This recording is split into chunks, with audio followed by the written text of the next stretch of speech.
Good Friday morning, MWISD family. I'm John. This is your Friday update.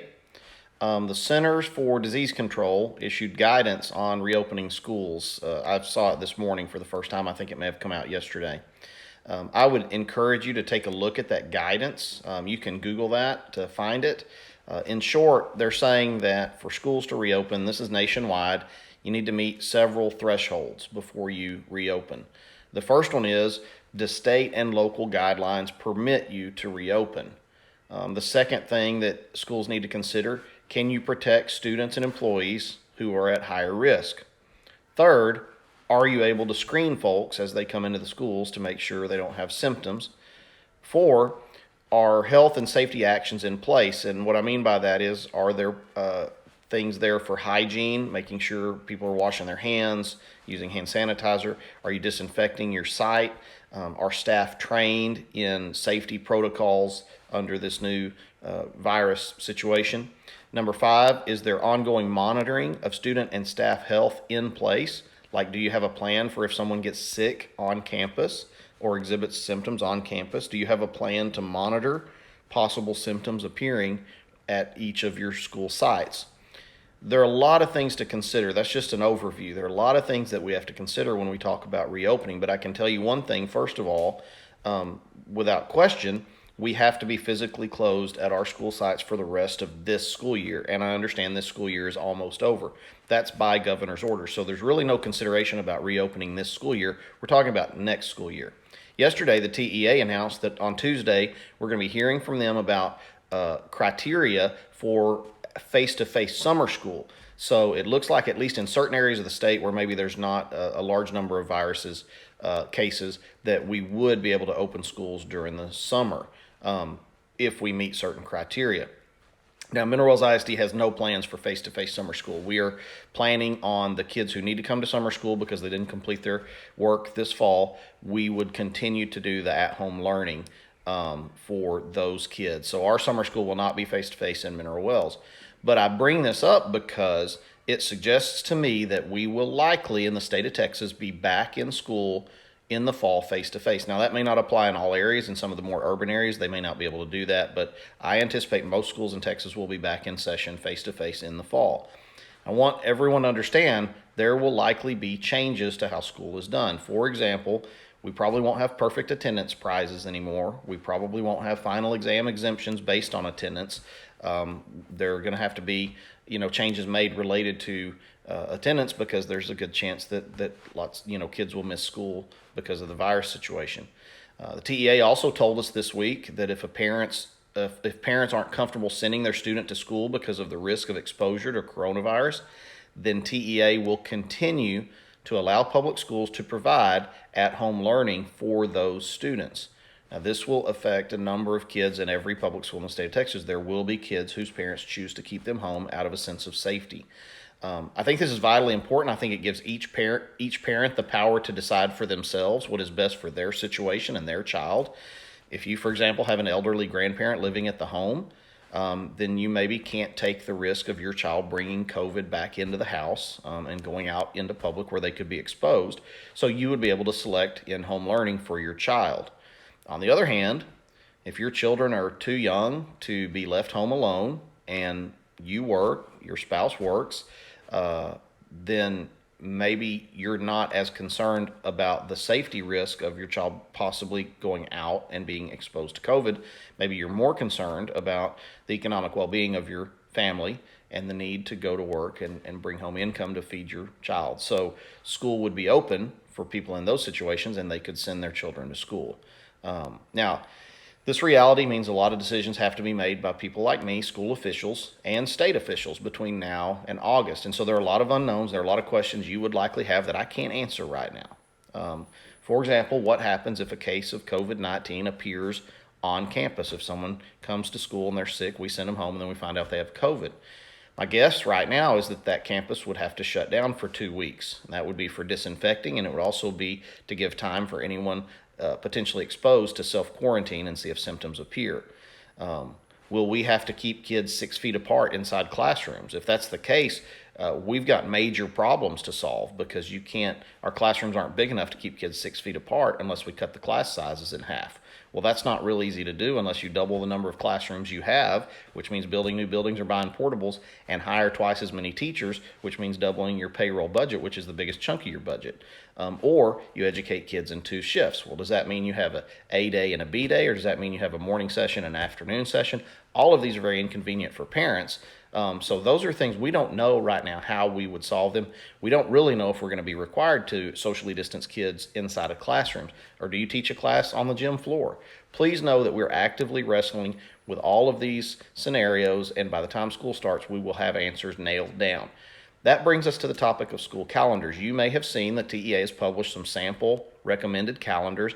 I know this is in the media because I've had emails sent to me by NBC5 and places like that wanting comments on the TEA's calendar suggestions. These suggestions are quite different from what we're accustomed to. For example, the TEA would like schools to move away from the long summer break and instead have several short breaks throughout the year. So maybe extending Thanksgiving break, extending Christmas break, extending spring break, and shortening summer. The reason for this is twofold. Number one, these breaks throughout the year could be used as makeup days in case a school or campus gets shut down because of COVID, kind of like bad weather days, but they would be kind of virus makeup days. But then number two, the TEA has seen research, and this research is very prominent, indicating that students suffer from summer slide, especially students from lower income homes. When we go on summer break and we're out of school for 2 months or 2.5 months, a lot of kids come back having slipped from where they were, moving backwards during that break. And the reason for that is a lack of learning experiences over the summer, a lot of passive sitting in front of the TV, sitting in front of video games, and not a lot of engaging activities. The decision on a school calendar has to take into account the wishes of the community, not just research, not just what TEA wants. And so we've already adopted a calendar for the next school year, 2020, 2021. And I am in conversations with surrounding school districts to see kind of what their thinking is. And we're all in the same boat. We're all listening to TEA guidance, trying to figure out what's going to be mandated, what's going to be suggested. And then we all have to make our own decisions. And we all locally have to live with those decisions and hopefully, keep our constituents, happy. At this time, my team will be developing a couple of alternative calendars that meet the TEA recommendations, and that's just so we can have them in our hip pocket and be ready in case a mandate comes down from TEA saying you must, have one of these new types of calendars.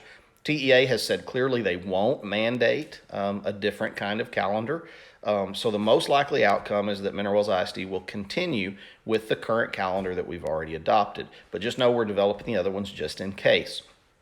I want to encourage all of our families to do one thing. Make this summer be a summer of engagement with your children.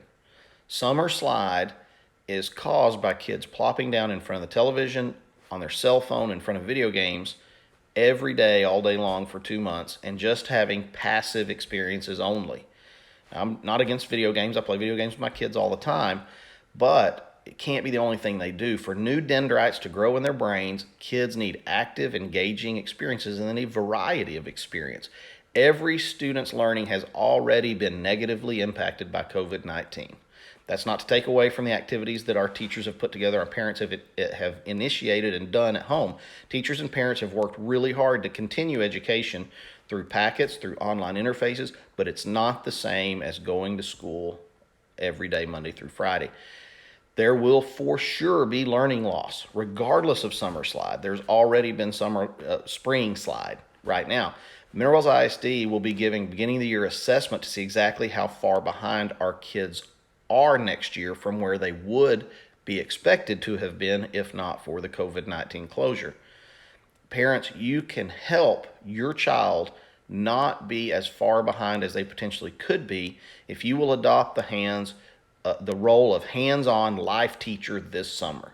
You won't just be implementing the classroom teacher's lesson plans and work that they've assigned. You will get to devise the lesson plan. Please make a plan for summer break now. I know you're tired. I know you've already adopted the role of teacher on top of your other jobs as parent, as whatever your job is, but I want to encourage you to do this summer at your own pace. It doesn't have to be every day. It doesn't have to be 8 to 5, Monday through Friday. You can commit 3 hours a day. You can take Fridays off. You can set it up however you want to do. I'm not talking about schoolwork. I'm not talking about paper assignments or worksheets. I'm talking about experiences for your kids. Now, when things open up, there'll be a lot of options to take your kids places, but even before then, there are things you can do. Take your kids out. You can go camping. You can ride bike trails. Eventually, museums will open. The Texas Ranger baseball games might be a possibility, maybe. You can garden. You can do science experiments in the home. You can go fishing. You can do creative pursuits. You can do arts and crafts.